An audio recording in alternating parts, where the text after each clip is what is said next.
Hi, folks. Nick Talkert here with the Historical Fencing Guild. Before we get into the program, I have a few things to discuss, chiefly how we make this happen. Folks like Don Dulas, Off in the Woods, Ron Rain, Frog G, Bladed Thesis, Brian K. Moore, Cindy Kep, Steve Augusto. I still have to fix that. And Angelina Vaquera Link. I hope I'm saying your name right. Thank you so much for making my broadcasting possible. Today's a little odd because I literally only skated in minutes ago to be able to do the stream. I had a rather distant medical appointment, and I don't think anyone expected there to be that many x-rays and things to deal with.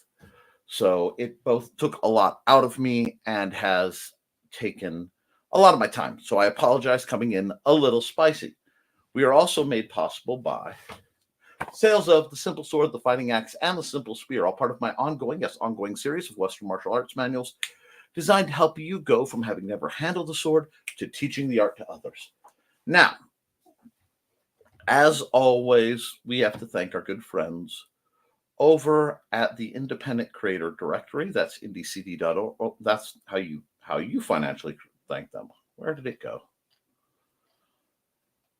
There we go.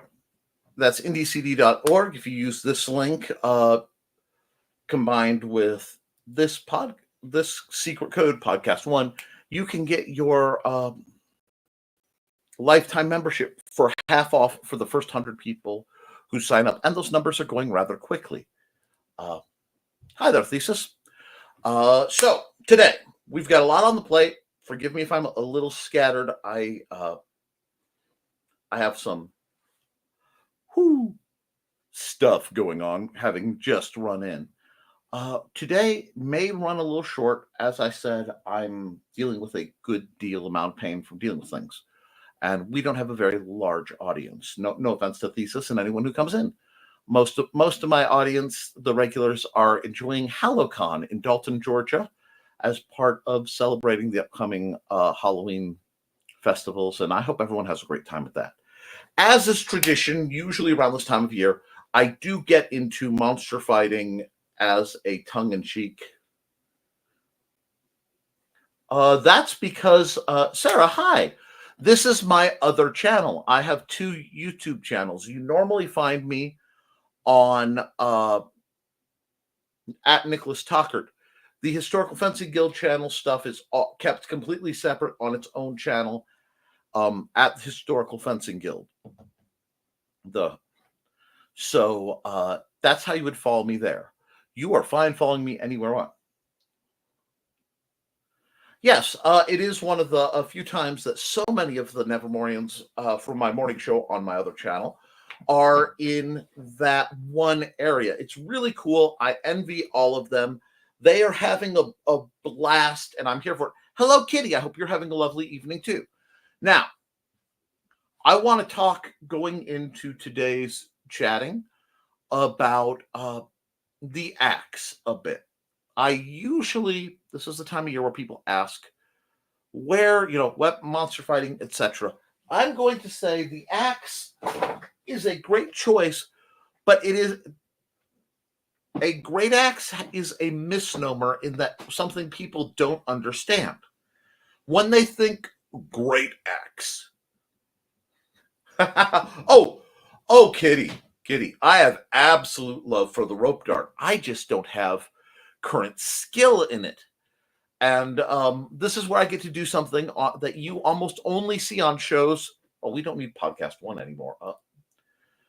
Give me just a second to fix that. There we go. Online. I can say, I don't know. But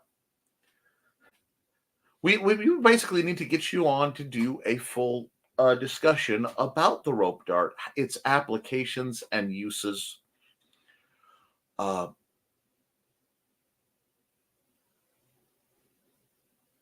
will also tell you, Sarah, and anyone else watching this, because of the subject matter discussed on this channel, largely being martial arts based, a lot of my notifications get kind of suppressed, and people are occasionally unsubscribed without their knowledge. It's a whole thing because YouTube confuses, polypropylene weapons with live steel for the purposes of discussion.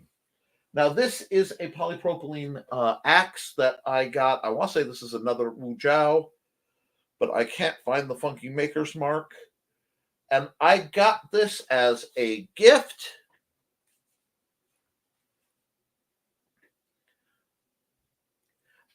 But this is an interesting axe. It has certain elements that I really like and certain elements that just don't fit. At this length, it's not bad. If it were about one of these segments longer, it would be a much more effective axe. But this is axe head wise.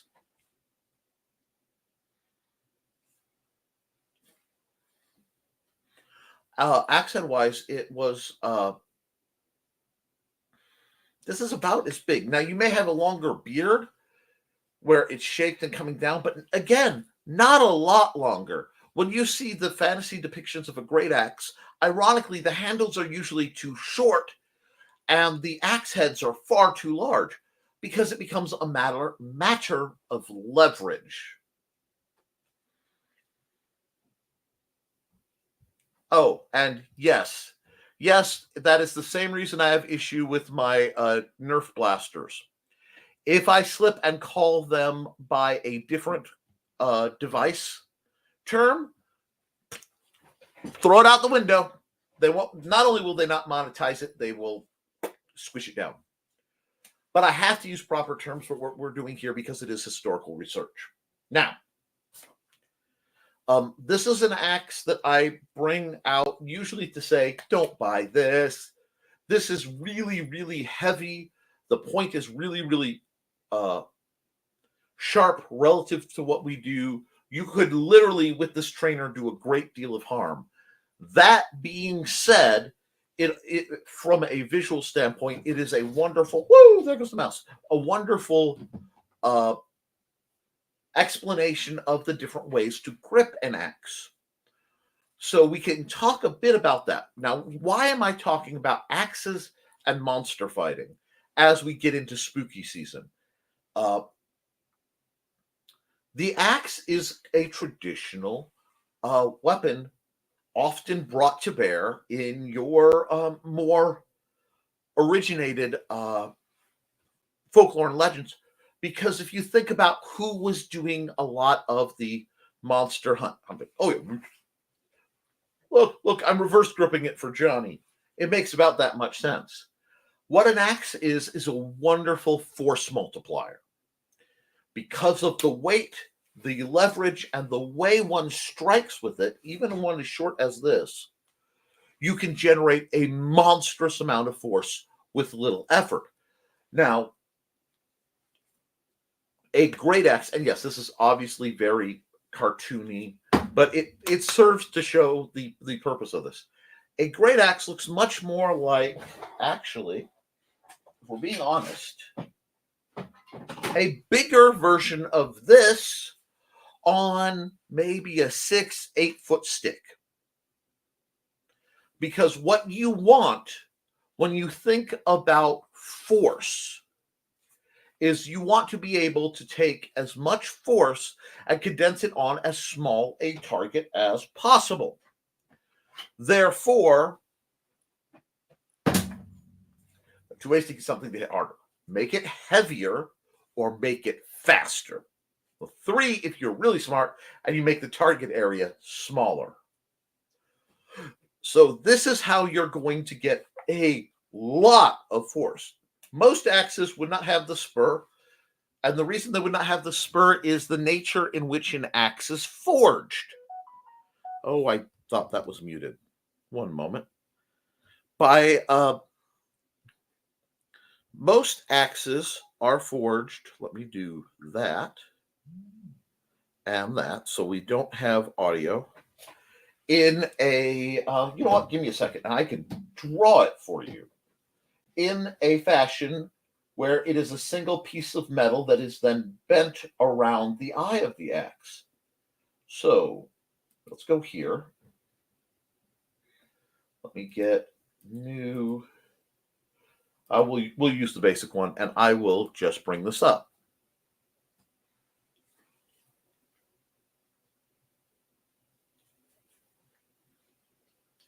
Okay.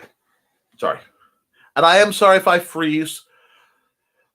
Oh, we have storms coming in on top of everything else. Yes, I've seen that guy using an axe on a chain. It is terrifying. And I'll get into that in just a second. Great place to go. But first, I want to talk about why axes were made the way they are. Share screen. Window, because you don't need to see the pretty bits of how I draw this. We'll just do this. And we'll go this. Okay, add to stage. All righty, now I'm going to grab a big old marker because I don't need anything too pretty. When you see an axe, it's usually something shaped like this from the side, especially a period great axe. While my hand's slightly shaky due to the hour and the fact that I missed my 8 o'clock meds, okay, that's actually far better than it has any right to be. Oh, I'm in freeze and flight mode. Okay, I'm sorry. Well, anytime. And Sarah, if you are ever having that, reach out. I'll talk to you. Don't worry about that. But you see an axe works like this, and from the top, a good axe has a teardrop kind of shape. Sorry, that's not quite how I want that to look. So I'm going to just and make that hard. I don't need that kind of hassle. There we go. All righty. Second again. Handle, wedge, flat part, wrap, concave. There are a lot of axes, but most axes you encounter are going to be built something along the lines of this. Now, the reason for that is that if I do this, yeah, that makes it easier to see. Okay? And we'll just do that. And what I am doing is setting it up so you can basically see what you're seeing. This is designed to get as narrow and then slowly spread without catching. Because what you want, especially in a felling axe, is something that is not going to snag up in the middle. Many modern tomahawks that you buy will actually stop at the handle. Oh, thank you. But for more power to your axe, so you want this. What you see depicted are often heads that look either, let me get my black back, thank you, like this, if they're one-sided, which is very blunt, or you get the modern tomahawk style, which is not really, because it's bisecting the handle. It looks something like this. And then this part is, screwed in Chicago screw style to hold it onto the handle. Now, the problem is you don't want this because that's not going to penetrate. That will make it pop. So in a splitting maul,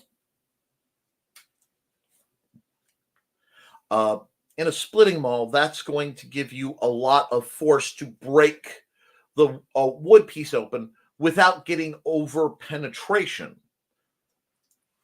With this, however, which is, so we'll go, hold on, let me do this so it's not bloody. Felling, splitting. Oops. Pardon my hand. Like I said, my hands are a little shaky right now. Modern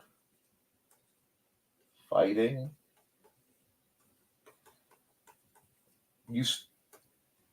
You see this a lot, and this is just mass production. But the problem is right in here. Now, this does prevent over-penetration, which means for cutting into meat, you're taking essentially a knife, putting it on a longer stick, and just whacking the pea mortar stuffings. This is very effective. However, you won't get the kind of deep penetration that you would get, and it's more likely to bind up and be damaged if you use the axe as anything but a weapon.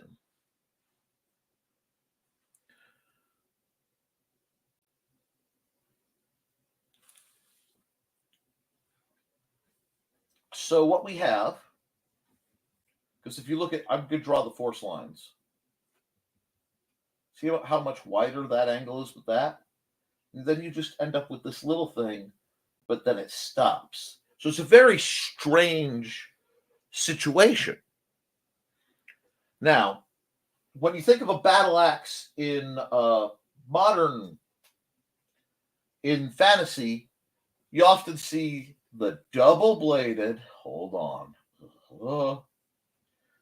It's going to look very dwarven, which, I'm sure Johnny is going to be disgusted by, and that's okay. You see this guy a lot.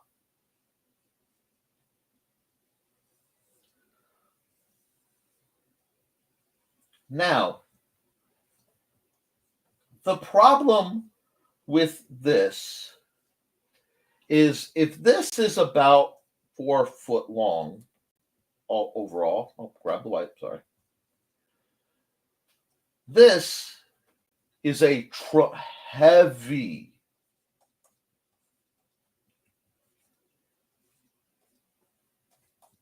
cleaving implement. And I say implement because an axe like this is a really poor choice for a weapon because you're constantly fighting that weight. Whereas a period axe, period great axe, was considered a polearm subclass. It's really easy. If I drew this, and pardon the shakiness again of my line. Wait a second, what am I doing? I have ways to cheat. This is why we have tools, my friends. Let me make my life a little easier. Here we go. Okay, here we go. Okay. Now, a period axe would look more like this.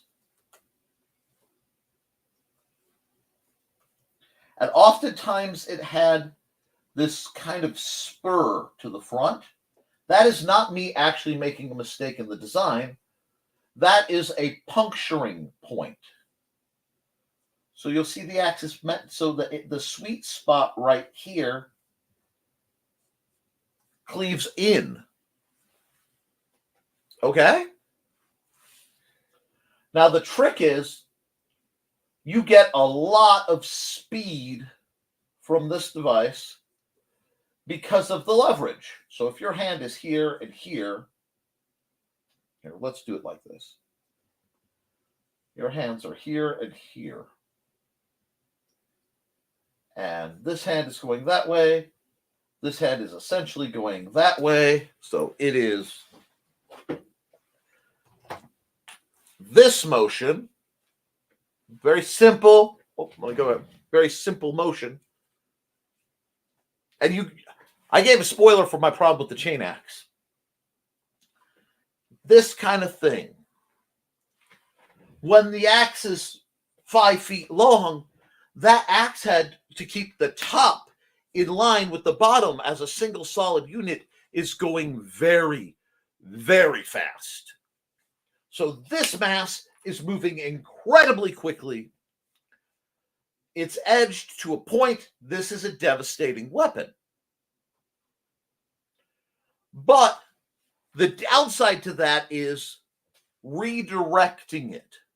You can't just go axe, axe, axe, and have it be that terribly effective. You need to stay limber. You need to do things with it and go. So it's like no one would have a problem if I said, oh, here, let me go back to black so you know what I'm talking about. You guys have all seen a halberd of some sort. A lot of times it has a little thing on the back. The Swiss Guard who protect the actual Pope still use them to this day, and they use them to great effect. These are not ceremonial toys. They have reach. Reach is good. So they have. So we'll go 5 to 7 foot long. This is reach.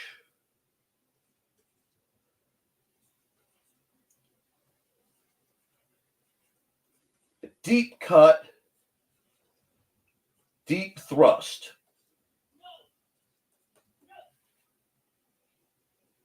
Okay, someone got corrected. Yeah, well, that's a bit of it. Okay.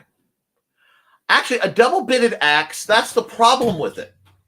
When you see these things, you know what? Let me explain why double-bitted weapons, especially like an axe, that you're thinking about these wide double swaths, aren't as actually valid. Because if you think of the fantasy, okay.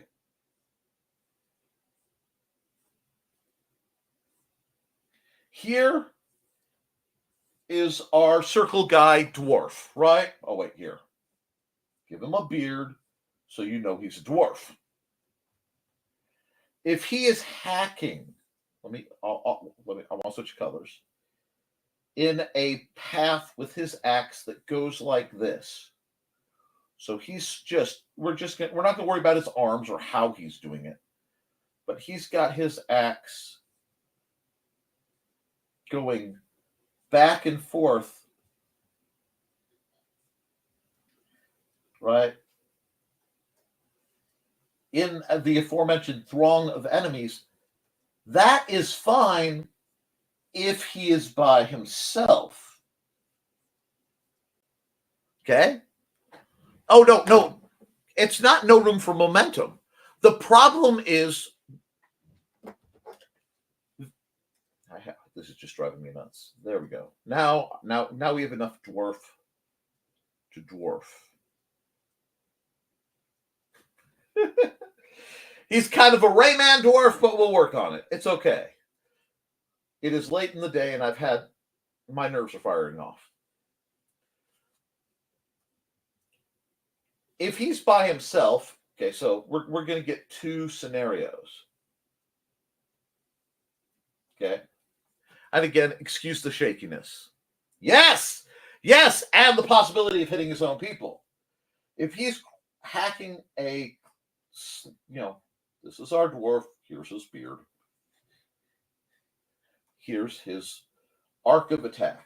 He's just, stay back, whackety, whackety, whackety. Couple things. One, yeah, he's engaging his opponents, but his buddies are now, even if they're not being hit,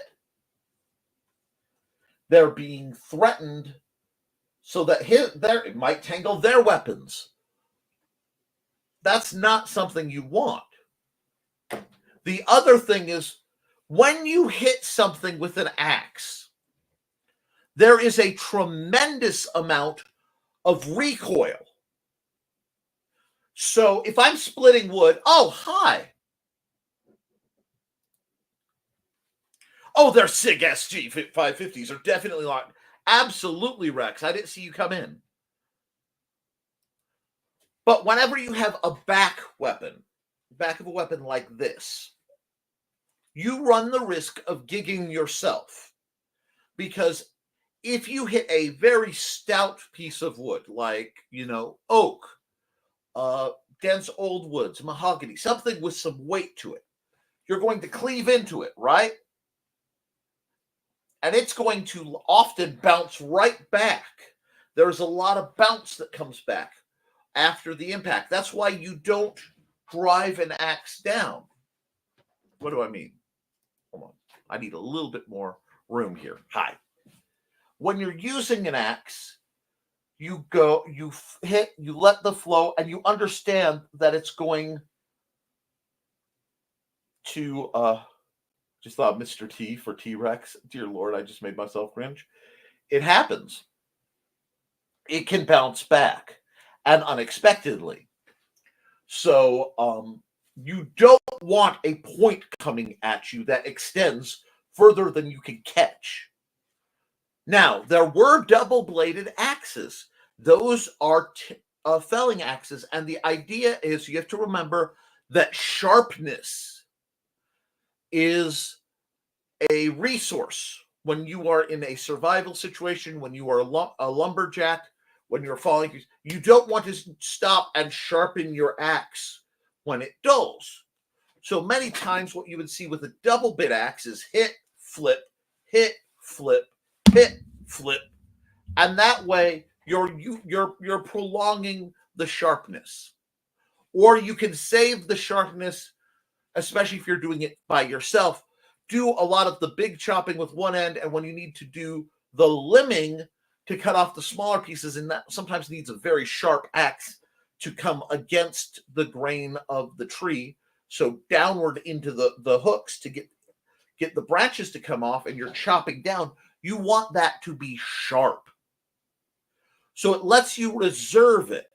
That's why, for the same reason why, okay, we're going to get into a little bit of bushcraft. Now, on my neck, everywhere I go, is this. This is a very sharp little knife.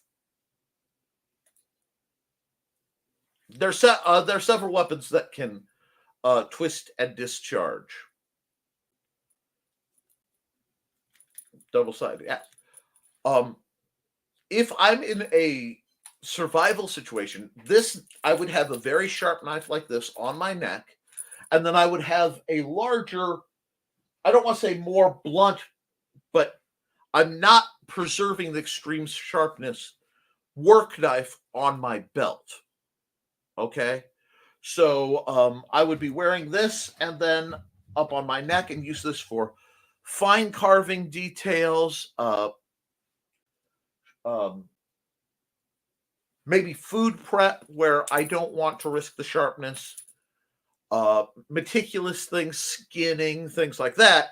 And then I would have a larger knife, and I was going to show you something about the length, but I don't have one in reach right now,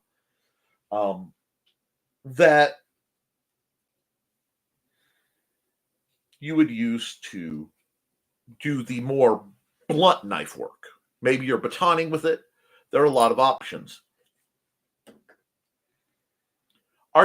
You are talking size.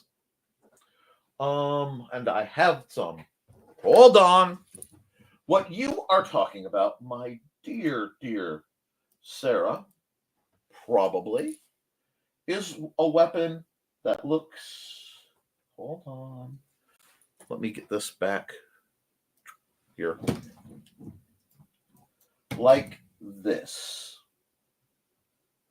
They're carried by Elektra in the comics and Raphael, the Ninja Turtle, in the comics, as well as everything else a Ninja Turtle is. These are customarily not sharp.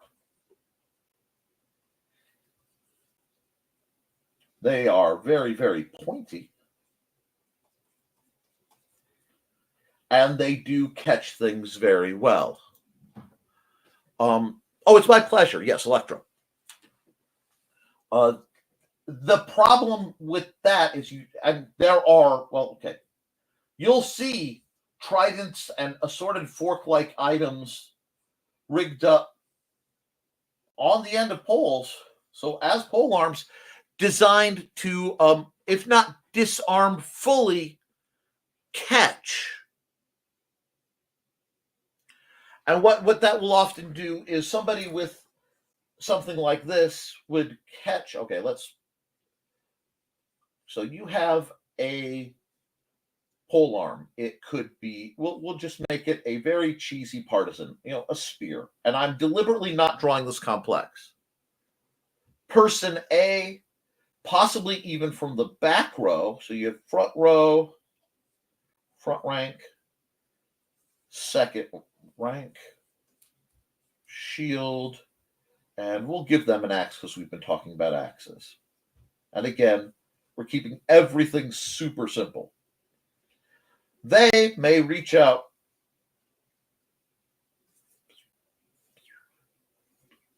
with a hook, a spear. Why do I keep bumping it and getting my white? And hook the weapon, pushing it offline so this guy can then go in and do the cutting.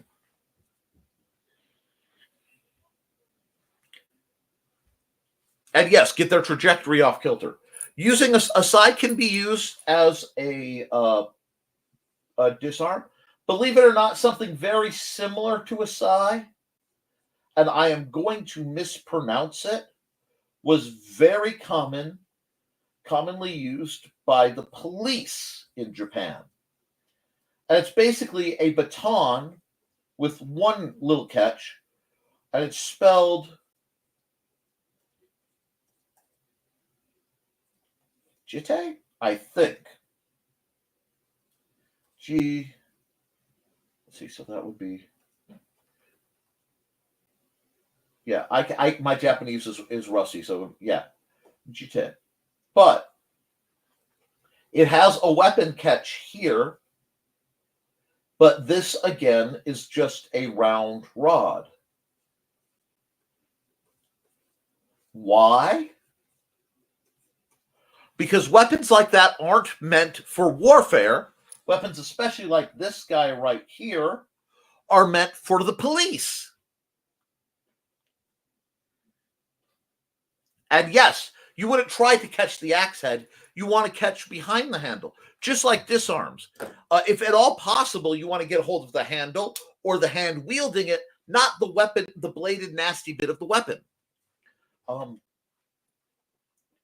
So you have this offset. Oh, no, you're fine. You guys are fine. This is great engagement. We're getting information. Kitty's learning things or hearing about things. If anything is said wrong, I know Rex, if he's available, will definitely charge forward and say some things. So we can rely on this as a reasonable resource. See? Now, excuse me. I am Rex/Al, and I say this with the highest praise possible. You have that perfect, if Dr. Doom were real and as moral as he can be written, energy sometimes. And I love that for you. I do. And I mean that with high praise, because I'm something of a Dr. Doom fan the more I've studied his lore. But because at least he's honest about what he's doing. Now, let's get another one of these going.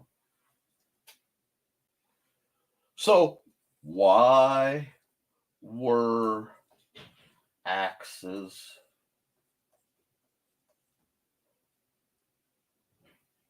used to hunt monsters in folklore?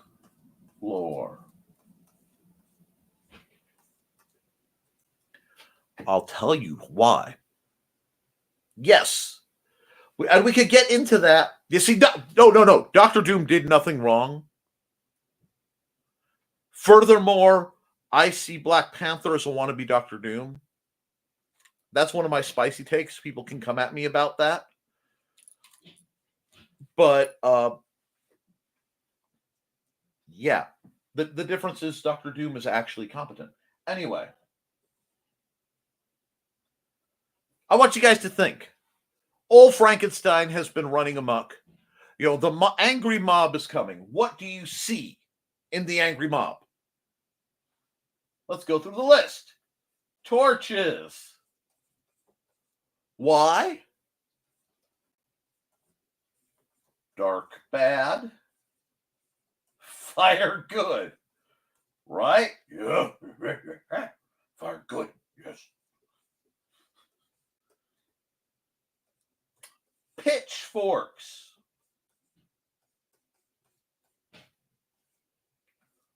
Why? Reach.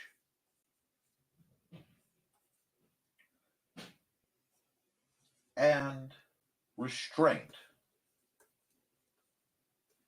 What do I mean by restraint? A pitchfork is the poor man's boar spear. The boar spear, this allows you to stab something and keep it out of your reach, theoretically. And then, distant thing, you see axes. Strong, familiar,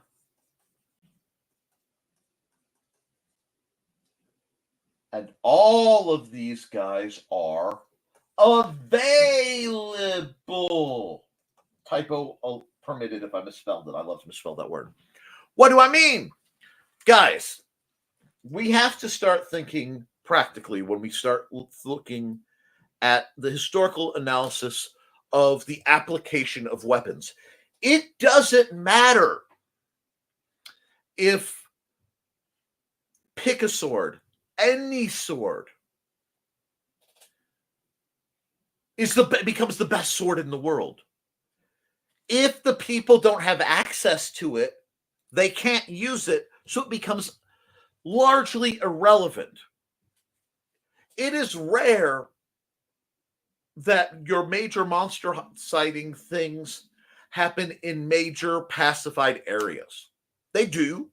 Folklore has lots of encounters of armies bumping into things they did not expect, especially marching places like Wallachia. But people not having the sword is a feature, not a flaw. We have no swords, knives. I will always love that the Messer exists literally as a medieval to Renaissance middle finger to the German ATF at the time. Peasants may not have swords. Well, what makes it a sword? Obviously, the hilt is slid on. It has a cross piece and a peened pommel to hold it into place. Ah, but they need their knives. Yes, this is the law. Yes. Suddenly, there are all these swords with knife handles and slightly extra long to offset. And yes, swords are weapons of the aristocracy, the military, and the nobility. Swords are not generally weapons of the people en masse. This is not me bashing the people en masse, nor it's just how things manifest. It's a very effective, very expensive killing weapon. Killing weapon, that's redundant. But is it? There are weapons of defense, there are weapons of disablement, and then there are weapons of warfare. And swords tend to lean more towards the warfare type. Gets better, a little more interesting when you start looking at the sawback German swords, but again, very practical, many of the people of my genetics. But they're expensive. They take a lot of skill. They take high quality metal to make.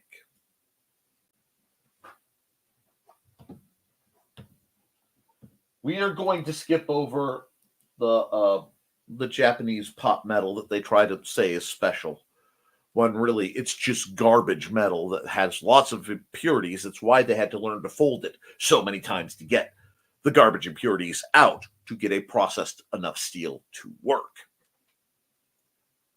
We're not going to go down that rabbit hole. We're going back into the peasants, or we're going to say common folk.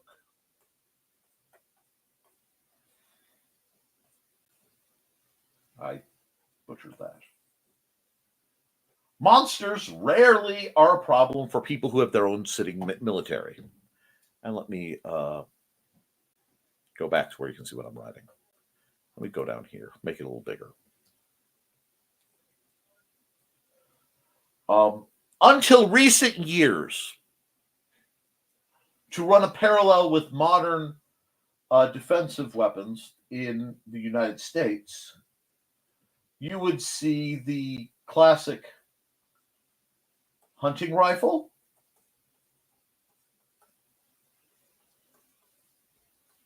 and shotgun. Now, I mention these because these are both far more intended as hunting implements, hunting tools, we'll put it that way, than weapons of warfare for the most part. We can say, we don't care about your Geneva Convention, we like our shotguns, being Americans, and we can say that this evolves later. But these are things for decades.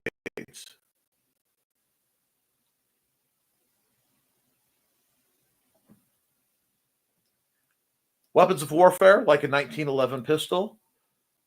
2 world wars! Anyway, pardon me, my old FUD is showing, but I actually quite like a 1911, neither here nor there. I just can shoot them straighter than these barrel flippy lightweight polymer guns.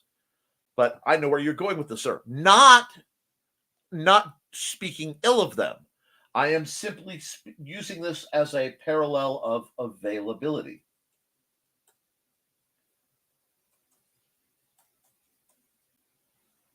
Okay.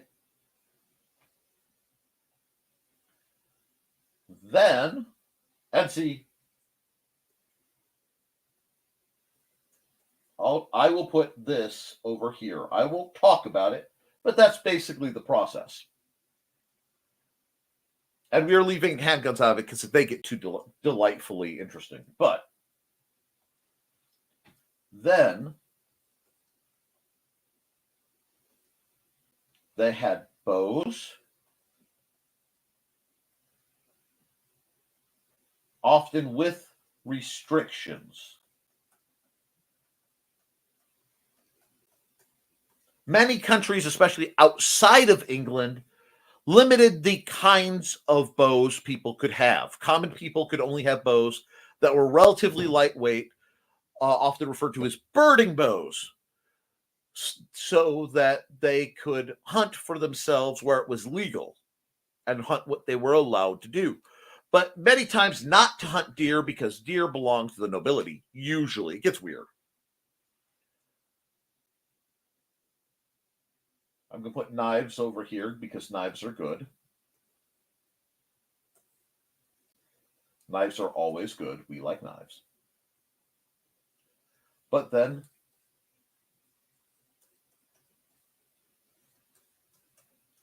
agricultural tools. This is what they had. So you might not have a sword, but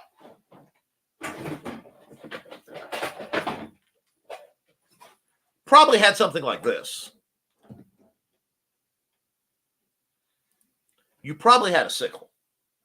Heck, I have, I think, 2 live steel actual sickles. That one that's in pretty good shape, one that's an absolute disaster. That's my winter. As I get feeling better, I want to restore it into something viable.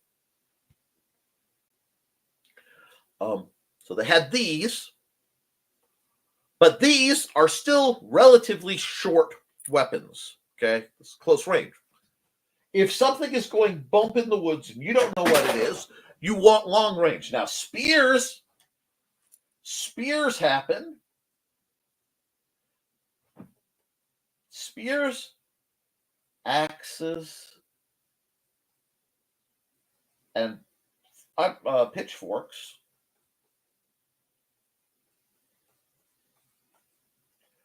all are cheap.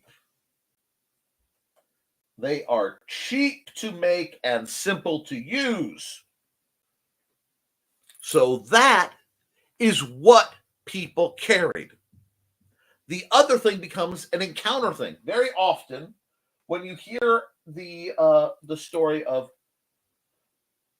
folklore monsters,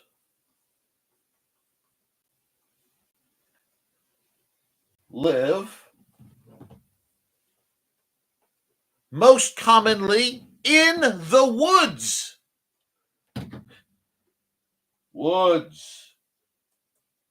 The forest, which is a real forest, is very different from the light woods you're used to hiking.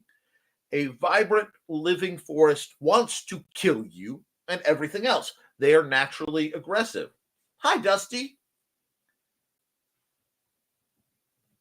Yes, I'm actually restoring 2 of them. I find them to be very effective and so much quieter than those horrific weed whackers. I despise the sound of weed whackers. I have several of them. I use them, but I dislike them. Okay. So, who goes in the woods? Woodsman. This sounds so childlike and serious. But the guys who are going farthest into the woods, deepest, are essentially lumberjacks. They're the guys who are going to harvest wood for firewood, to harvest trees for lumber. These are the ones who are going in the woods. So what are they carrying on their person? A knife like this, not a reach weapon. A knife, a large knife, a working knife. You can defend yourself with it, but they're carrying an axe. Depending on the type, it's usually, especially if they're a bit more exploratory, it's usually a slightly lighter axe. There's a reason why what we still sell to this day as a boy's axe exists.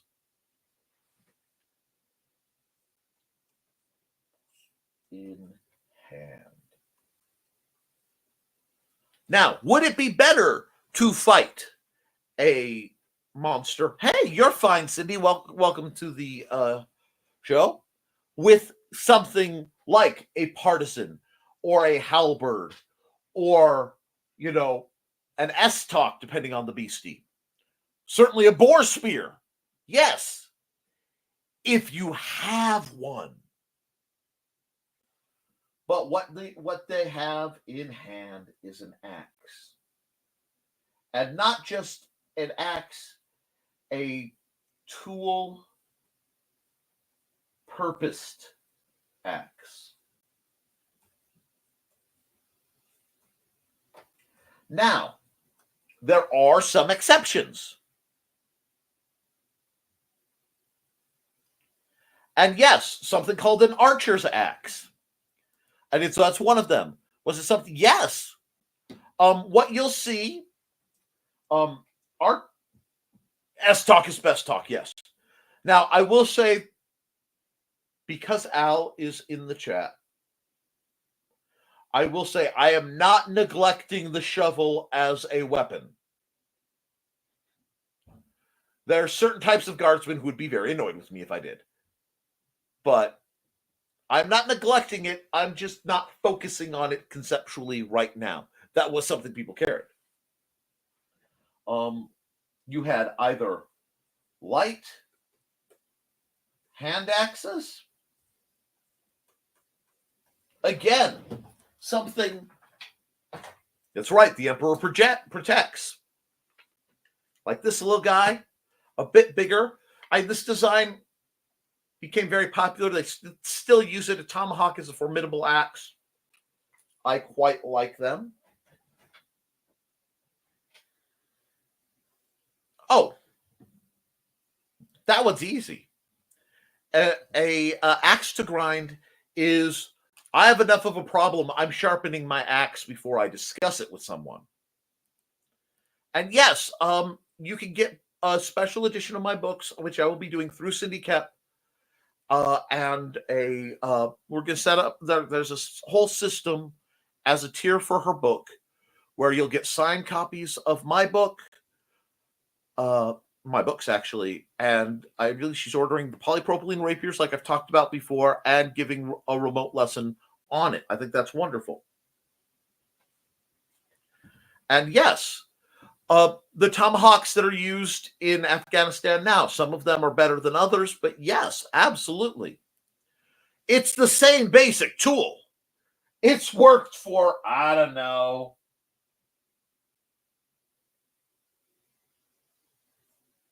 a few hundred, when you start looking at 100K years, for sure, an axe is a very early implement. But the other thing we have, and I'm going to get into it, it's one of my favorite axes that there are actual manuals for, and I would like to get them, is what's called and I believe, focus. And I'm going to put spelling here because it's a Greek word and my spelling is a little sloppy. Yes. Oh, absolutely. Absolutely.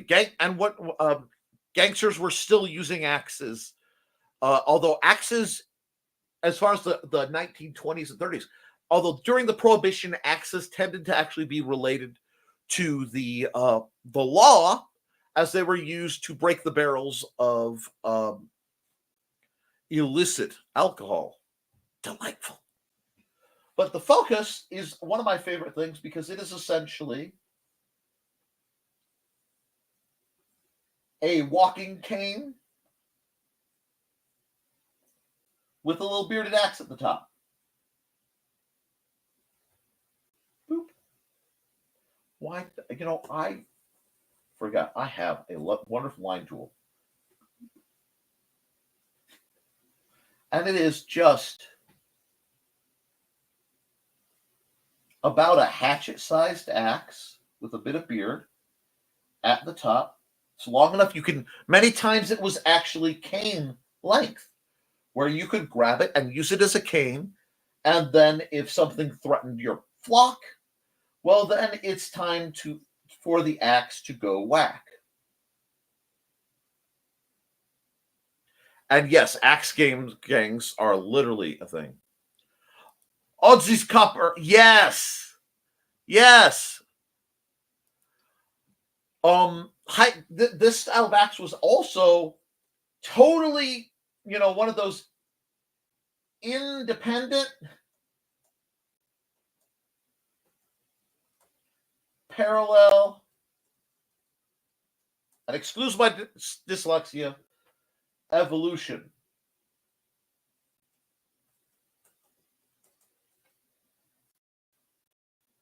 The Japanese, and there is one I would love to buy for my wife, had a mountaineering or hiking axe that did the same thing and was built almost exactly the same way. You could pot on it, you could use it. The copper axes, the stone axes, axes and adzes, which are basically 90 degrees rotated so that you can chop out wood and like carve bowls and really aggressively hoe things.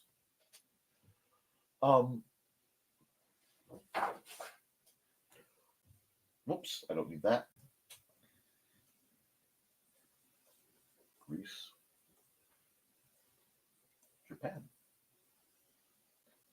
People will come to the same basic idea time and time again, to the point that you can buy the M48, if you care to trust it, version on Amazon of basically the exact same implement. Ho, ho, whoa! Yes. Because many Asian, what we think of as an Asian hoe, were very axe-like, often with a single edge, slight curve, and then the handle would go this way. And it would be used just like a hoe, but aggressive. They're fascinating tools. They are fascinating attitudes because you need something much more aggressive, much more mattock-like if you're going to hoe through rocky, dense, volcanic soil like you find in many regions of, say, Japan.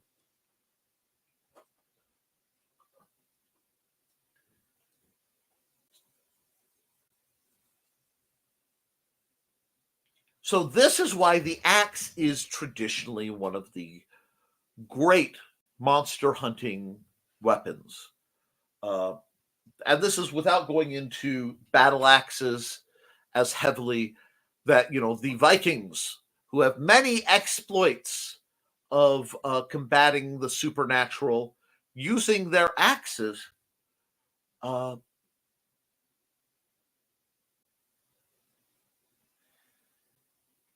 made so prevalent that we identify the Vikings many times more with a battle axe, a usually bearded battle axe, than we do with the swords that they are also identified with. And when you look at the Viking swords, just to be a bit of a fink on the same theory,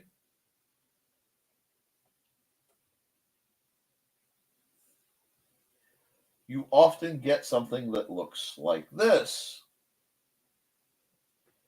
A short, blade-heavy, chop and thrust sword. Very much like a gladius. But people get cranky when you mention that some of the Germanic tribes probably got their sword design from the Romans. They get cranky. So I'm not saying that. I'm just saying that is theorized by some. What does this all go? Why have I gone on this nearly hour-long journey about the axe for monster fighting? There's a practical side, and I want to wrap into the practical side now. I understand, Al. I understand.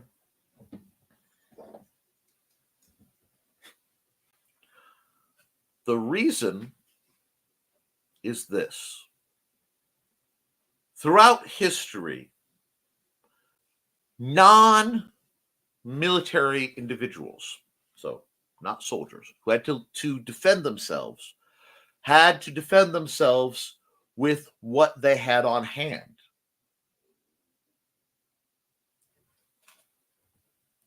I know, Dusty. I have some opinions on Spanish swordsmen and just how good they are. The Romans stole everything. That's what they do. They take it. They go, this is a good idea. We accept your idea into the great Roman Empire. Now,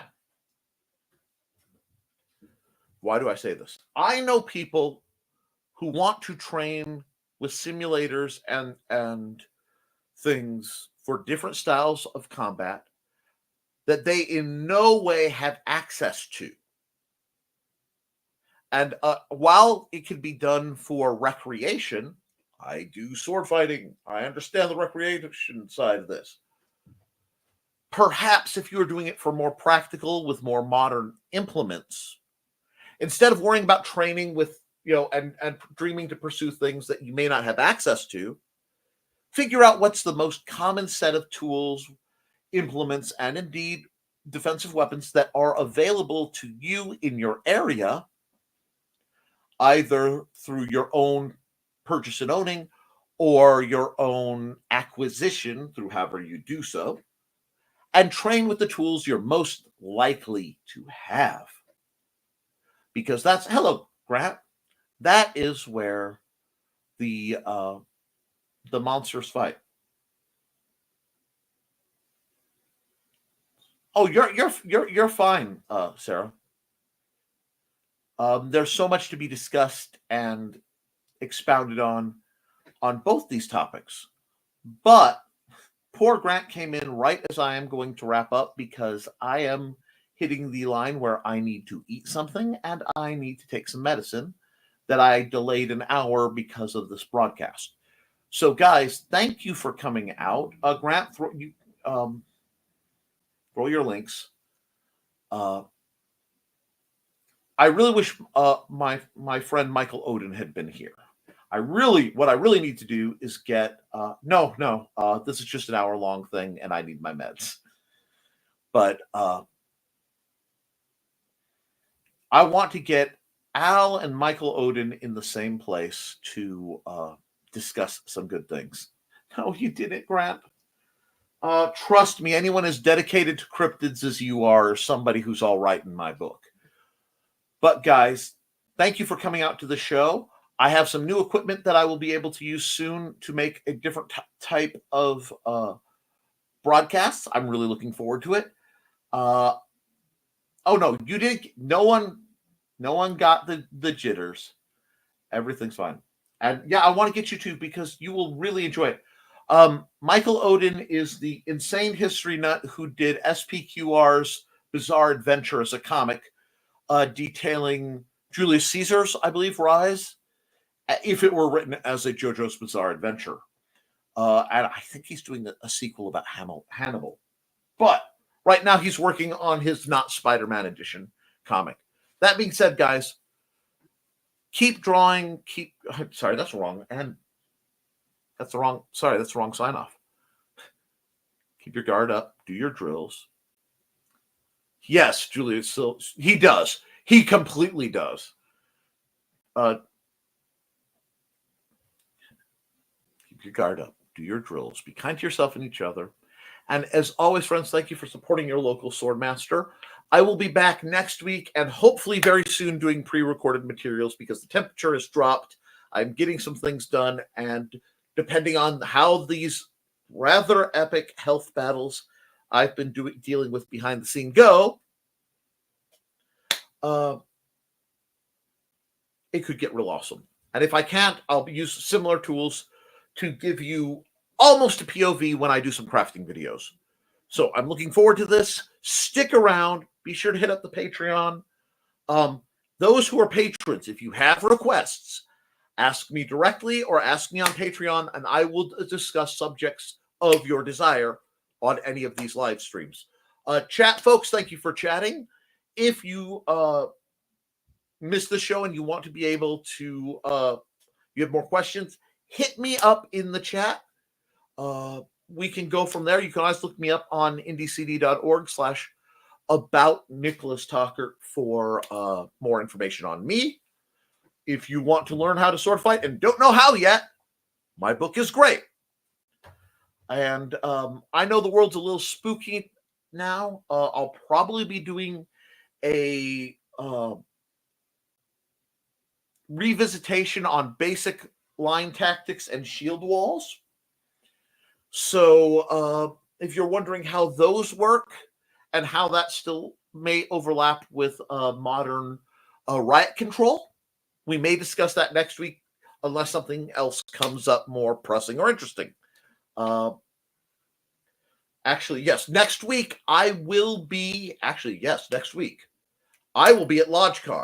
I am trying to set up to do a stream if I can. I will. If I can't, we may miss next week due to the fact that I will be at LodgeCon in Peatone, Illinois, which is free to attend, $10 to game. It's a beautiful gaming convention, family friendly, great site, huge vendor hall. But thank you all for coming out. I love you and you should too. I'll see you next week. Toodles, folks.